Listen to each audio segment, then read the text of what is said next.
امرالله صالح د امریکا او سیاسونو معاملې په اړه وایي که امریکا د طالبانو حکومت نسکورولی نو ولې واک ته رساوه باید وسلوال مقاومت وشي. جزئیات هم دلته وګورئ او چینل سبسکرایب کړئ. افغانستان سیاسون د خلیلزاد سره لاس یو کړ او د اشرف غني پر ضد دسیسې پیل کړې. دوی فکر کاوه چې د جمهوریت ړنګېدو وروسته به د طالبانو او جهادیانو ګډ حکومت جوړ شي او نیمایي حکومت به د دوی وي، خو اشرف غني ورسره داسې لوبه وکړه چې ارمانونه یې په بولاهو شول.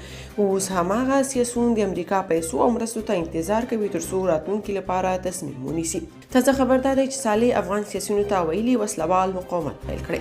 له هغه وروسته چې د جنبش ګوند مشر مارشال عبدالرشید دوستم له طالبانو سره د خبرو غوښتنه وکړه. د افغانستان د پخواني جمهوري نظام لومړي پرستیال امرالله صالح وایي د واشنګټن او طالبانو ترمنځ پټ اتحادونه موجود دي.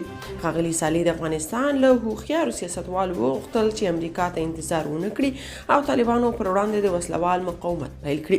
نوموړي په یو ټویټ کې د دوحې تړون ته په اشارې سره ویل امریکا طالبان د جیوپولیټیک وسلې په توګه کاروي.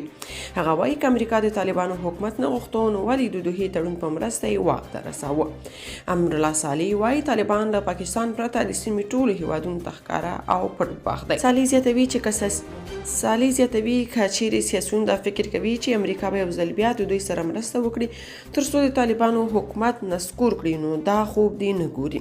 هغه ځکه چې طالبان امریکا ته ارزانه سرتیري دي. طالبانو حکومت تر دې مهاله د ښاغلي صالح د دې خبرو په غبرګون کې څه نه دي ویلي، خو تر دې مخکې ویلي وو چې دوی د امریکا غلامان نه دي.